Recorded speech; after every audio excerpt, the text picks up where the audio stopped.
Sio, saya Ali dan ini Bicara Saham. Pemegang saham PT Aneka Tambang pada saat ini mungkin sedang bermuram durja sebab saham dari emiten plat merah ini terkoreksi sampai 24,3% ke level 1770 pada akhir perdagangan hari Jumat 28 Januari kemarin. Koreksi pada harga saham ini terjadi sebenarnya sepanjang bulan Januari, yang mana pada tanggal 3 Januari harga saham dari Antam masih berada pada posisi Rp2.340 per lembar saham. Seperti yang dikutip dari kontan.co.id, analis Henan Putira Sekuritas Andres Yordan Tarigan menilai bahwa koreksi yang menimpa saham Aneka Tambang tidak terlepas dari efek gagalnya akuisisi Street Scooter oleh holding baterai listrik nasional yaitu Indonesia Battery Corporation. Antam diketahui memegang 25% saham di Indonesian Battery Corporation. Sebelumnya, IBC atau Indonesian Battery Corporation dikabarkan akan mengakuisisi perusahaan asal Jerman tersebut. Namun, karena kalah cepat dari Odin Automotive yang didukung oleh beberapa mitra investasi global dan swasta yang lebih dulu mengambil momentum dalam akuisisi Street Scooter. Aneka Tambang sebenarnya berhasil mencatatkan kinerja operasional yang positif. Hal ini didukung oleh kinerja segmen nikel pada periode tahun 2021. Direktur Utama Aneka Tambang, Nicholas Kanter, mengatakan bahwa kinerja penjualan produk dari Antam pada tahun 2021 tercatat solid. Kami mengoptimalkan capaian kinerja produksi dan penjualan komoditas utama perusahaan dengan menjaga biaya produksi tetap efisien, Nico menambahkan. We think it's the banning of free speech. First Amendment protects material. Jumlah aset yang dimiliki oleh Aneka Tambang dari data yang telah dikumpulkan oleh tim riset Ali Bicara, jumlah aset yang dipunyai oleh Antam adalah sebesar Rp33,3 triliun per laporan keuangan kuartal ketiga tahun 2021, yang terdiri atas Rp12,9 triliun liabilitas dan Rp20,3 triliun ekuitas. Aset ini meningkat Rp1,5 triliun jika dibandingkan dengan jumlah aset pada laporan keuangan kuartal keempat tahun 2020. Meningkatnya aset emiten ini disebabkan oleh naiknya liabilitas sebesar Rp266 miliar dan meningkatnya ekuitas sebesar Rp1,3 triliun. Jenis-jenis item yang mempengaruhi sehingga mengakibatkan naiknya ekuitas dari Aneka Tambang adalah bertambahnya ekuitas akibat selisih kurs dari 1,1 triliun ke 1,2 triliun. Dan bertambahnya saldo laba yang belum ditentukan penggunaannya dari 8,3 triliun ke 9,5 triliun. Sedangkan untuk item liabilitas terbesar dari Aneka Tambang adalah liabilitas jangka panjang berupa pinjaman investasi sebesar 2,2 triliun.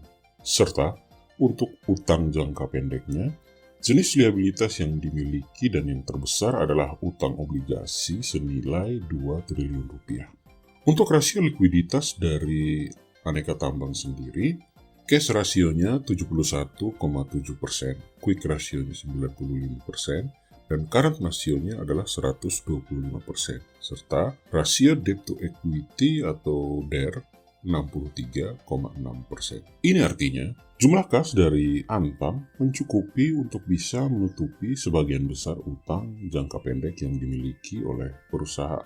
Sedangkan untuk total utang dari Aneka Tambang sendiri tidak terlalu mengkhawatirkan karena jumlah total utangnya baru 63% dari jumlah ekuitas yang dimiliki oleh perusahaan. Persentasi jumlah debt to equity ratio tadi juga belum melewati besaran persentasi rata-rata debt to equity ratio seperti yang terlihat pada grafik. Pada kuartal ketiga tahun 2021, Revenue yang telah dikumpulkan oleh Antam adalah 26,4 triliun rupiah. Revenue ini lebih tinggi jika dibandingkan dengan revenue pada kuartal ketiga tahun 2020 yang nilainya adalah 18 triliun rupiah.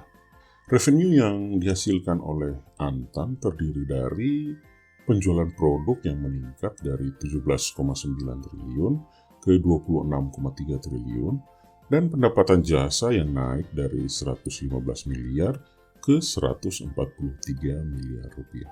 Sehingga diperkirakan revenue dari Antam pada tahun 2021 berdasarkan nilai yang ada pada kuartal ketiga adalah 35 triliun rupiah, meningkat 29% dibanding revenue pada tahun 2020. Dan nilai peningkatan revenue untuk tahun 2021 ini adalah sebesar 7,8 triliun rupiah. Pada kuartal ketiga tahun 2021, Antam mencetak laba bersih sebesar 1,7 triliun rupiah. Jumlah ini meningkat jika dibandingkan dengan kuartal ketiga tahun 2020, yang mana Antam hanya mendapatkan laba sebesar 835 miliar rupiah. Dan yang menyebabkan peningkatan dari laba bersih aneka tambang adalah pendapatan penjualan yang meningkat dan penghasilan lain-lain yang juga ikut meningkat.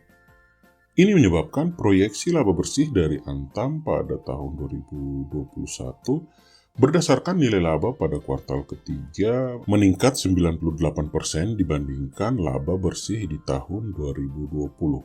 Dan nilai peningkatan laba bersih dari Antam diproyeksikan sebesar 1,1 triliun rupiah. Arus kas dari Antam sendiri pada kuartal ketiga tahun 2021 dari aktivitas operasi mendapatkan penghasilan 4,4 triliun rupiah. Untuk aktivitas investasi, Antam menghabiskan dana sebesar 581 miliar. Serta untuk aktivitas pendanaan, Antam mengeluarkan dana sebesar 1,5 triliun rupiah. Dari aktivitas-aktivitas keuangan tadi menghasilkan peningkatan kas sebesar 2,3 triliun rupiah. Value dari Antam sendiri per akhir kuartal ketiga tahun 2021 ekuitasnya 20,3 triliun rupiah. Harga sahamnya pada saat itu Rp2.290 per lembar saham. Nilai bukunya adalah Rp847 per lembar saham. Dengan demikian maka nilai price to book value adalah 2,7. Dan dengan laba per saham sebesar Rp95, maka nilai price earning ratio adalah 24. Dari nilai laba per saham yang dihasilkan oleh Antam tersebut, maka kita bisa mendapatkan net profit margin 5,8%, return on equity 3,7%, dan return on asset 2,3%.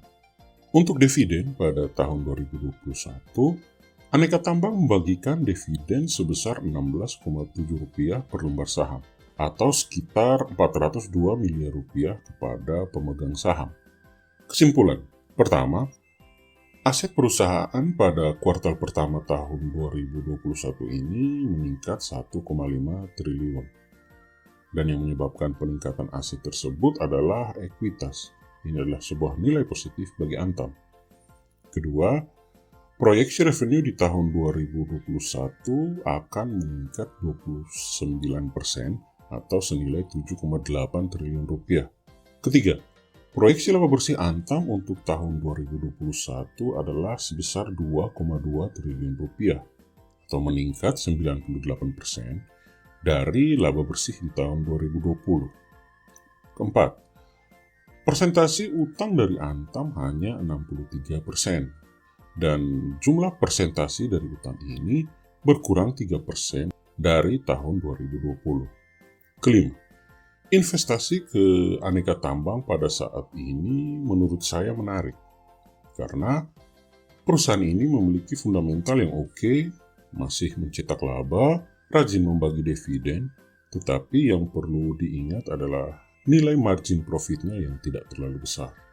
Keenam, untuk harga dari emiten ini per 28 Januari 2022 menurut saya masih overvalue dengan price book value 2 dan price earning ratio 18,7. Sedangkan jika kita mau melihat grafik stokastik, bisa kita lihat bahwa emiten ini sudah oversell dan tinggal menunggu golden cross untuk bisa uptrend. Menurut pendapat saya, PT Aneka Tambang adalah perusahaan yang oke. Dan tim riset dari Ahli Bicara memberi rating untuk Aneka Tambang A-. Seal. Demikianlah review singkat dari PT Aneka Tambang. Review ini bertujuan untuk memberikan pertimbangan dalam melakukan investasi. Silahkan like, share, dan subscribe untuk bisa selalu mendapatkan update review dari saham lainnya. See you semua, kita ketemu lagi di video selanjutnya.